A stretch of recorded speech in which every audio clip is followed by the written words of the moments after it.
Dhakas' first name is John Percy, so you just start us off, John. Hi, Brendan. Congratulations. Hi. Okay. Yeah, me okay. Yeah.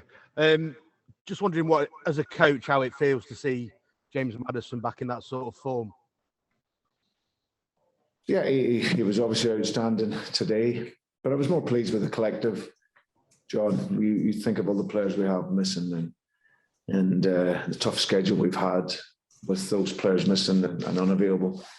So for the team to produce that performance, I said to you before that I felt attacking wise, we've looked a threat. Some of our play and has been very, very good, but we had to rediscover that mentality to defend with the players that we've had out. So to keep the clean sheet was very important for us today, and that was for everyone.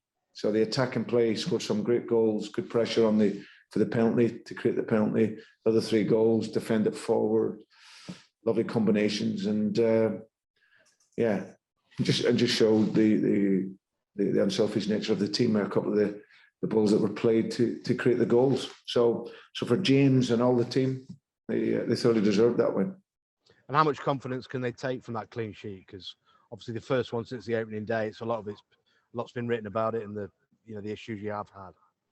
Yeah, well, thanks for I've got the perspective. I think we've shown over the last couple of seasons, John, that we finished on plus 26 goals in my first season here, and last season I think it was plus 18. So that tells you that everything, the basis of our work, is based around our defending, and that gives us that platform to attack. But it's very difficult and very challenging when you have so many of the players that allow you that basis that aren't available. So you're always having to try and find the ways. So for us to be sat in 8th place with all the issues and challenges that we've had this season, it's a real testament to the players and the mentality and their spirit. So I'm hoping that as the season goes on, we can get some of these players back, find that consistency. Because like I said, it's something that's been the foundation for us. But in order to do that in the Premier League, you also have to be collectively good and have the players available. So they've been brilliant, really challenging period with everything that's gone on with players not available, but they showed really their spirit today, and it was a real test of their mentality. Okay, Jordan Blackwell, please. Hi, Brendan. Hi, Jordan. You said you were pleased with the defence and the clean sheet and the determination at the back. Was there any kind of different message to the defenders or the team over the defending? No. It just, again, you're always trying to prepare the team psychologically with very little time to prepare on the field. It was just really about saying to the player, we have game changers in the team, and we also have leaders. And it's bringing that together to collectively be able to defend, and it's something which when we don't make the mistakes, then we're a team that can defend well. Too many of the goals of recent have been of our own making. Mistakes either from the set piece situation or like a loose pass, like we've seen the one that went back to Casper. That's of our own making. So it's just a case of make no mistakes, stay concentrated. They have players that are very dangerous. I thought we dealt with that very, very well, whilst we looked really, at a nice verve in our attacking play, and that was good to see. Obviously, you got off to a bit of an unfortunate start with Jonny's injury. Is there any update on him, and were you tempted to use one of the young defenders that you had on the bench? No, well, listen, I'm always open to play young players, but we felt we needed that speed at the back. With Callum Wilson, he's so fast, he's so direct, so you need to have that speed on both sides in order to be able to do that. So Wilf going back in there, even though he hasn't played it so much. I know he's a player, he gives everything in that position, and he's dominant in the air. And it gives Bibby the chance to come in. So it's unfortunate for Jonny. Looks like he might be out for a little period of time. We'll get that scan tomorrow. But now Wilf was exceptional when he came in, and Bibby did a good job filling in the midfield. Just last one, please, on Casey McAteer, another young lad you've given a debut to. I know he's been playing a lot for the under-23s this season. What did you see in him to firstly put him on the bench and also then bring him on?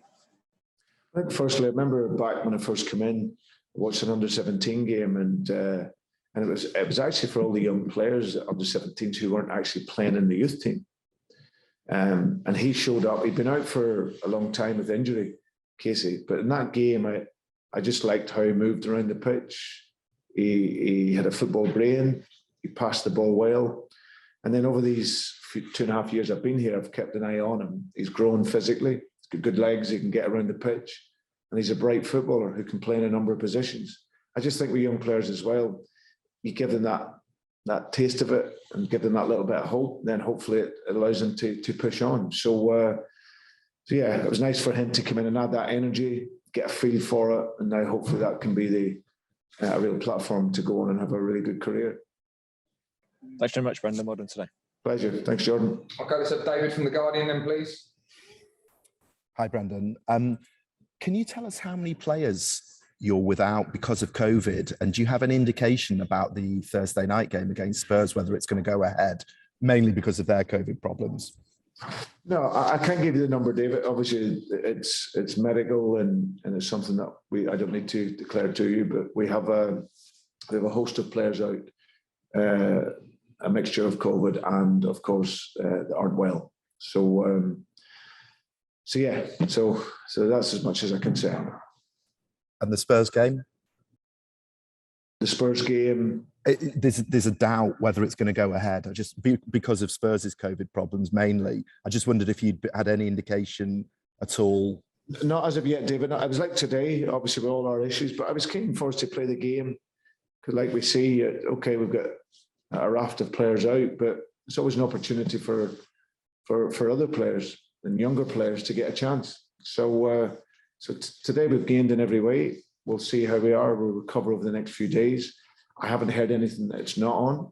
And obviously with the European decision as well, with Tottenham not being able to play, I suspect that the game would go ahead. So yeah, we haven't been told anything otherwise. Okay, thank you, David. Tom Colomassi, please. Hi, Brendan. Hi, Tom. David mentioned the COVID and other illnesses there. Have you had to take any extra precautions around the training ground in terms of what you do normally to try to minimise the risk of it spreading any further? Yeah, I think the club have been brilliant in that way all the way through the pandemic. And obviously it's something that is continual. You know, there's extra, wearing the face mask and all the hygienic issues have been reinforced, the safe distancing. So all these precautions we've been taking. It's just really unfortunate that we've seen a number of cases, and I'm sure we'll continue to see that over this winter period. But for us, we've always been very diligent. The club have been super prepared in every way, and we're very fortunate we have a facility that allows us to work safely, and hopefully we can get some of these players back and maybe not have so many more cases going forward. That was going to be my next question, actually. Are any of the 7 who were unavailable in Naples likely to be available for Spurs if it goes ahead? Yeah, we think that Daniel Amartey should be back and available. He'll train this week, so he's the one that would be available. Thank you very much. Thanks, Tom. Thank you. Okay, James Maddison then, please. Hi, Brendan. Okay, James. Hello there. Eddie Howe was very unhappy about the penalty. He felt he didn't call Maddison a diver outright, but he basically mentioned it had gone down very easily and felt he engineered the penalty. I mean, it sort of cast a bit of an aspersion on James, perhaps. But what was your take on it, please? Thanks. Well, the goal was perfect for us in terms of we were really aggressive in our pressure. We invited the pass, we press it well. And like what we've seen, the contact in the box, the referee sees it. They have obviously rubber stamped it in the studio in VAR. So, and it was put away well and deserving of the start we'd made in the game. And then just a bit of a light-hearted one on Dhaka, really. I mean, his celebration was quite special, but I just wonder, with all your COVID issues and injuries, could you do without a player somersaulting through the air like that, really? Not really. It's absolutely a joy to behold the athleticism, I've got to say. And thankfully he's done it since he's been a child, and he's done it at Salzburg, and I hope to see a lot more of it if he can keep scoring. Okay, thanks, Brendan. Thanks, James. Thanks, James. We'll finish with Stuart, James, please. Hey, Brendan, how you doing? Stuart, good to see you. Yeah, Good to see you. I know you've spoken about James Maddison. I just wanted to ask you about Yuri Tillemans today, because it felt as if his performance had a bit of everything. I think he's the one prior to the penalty, the press on Shelby. He's heading balls clear in his own box earlier on. He obviously scores another later on, and he's involved in the build-up to the second. Just felt as if his performance had a bit of everything, Brendan. Yeah, he's a brilliant player. Stuart, he's the one player I look to in the game. He's obviously missed him for that month or so he's been out. Obviously played very well on Thursday. We had to take him off, knowing that we had the game today as well. So, but like you say, his view of the game is exceptional. For a young player, 24 years of age, he has experience in the game. He understands the game, and his efficiency in the game is at such a high level. And like you said, he's made some great passes that we didn't quite finish off. But yeah, his composure for the penalty, his support play to get up there and finish for his second goal, and his all-round game has improved so much. From coming in and just being like an attacking midfield player, you see the defensive side of the game, which you need to be able to do in the Premier League. You need to be able to press. You need to be able to block, make interceptions, and he really is a complete player and a massive player for us. Thank you. Thanks, Jim. Okay. Thank you very much, everybody. Cheers, guys.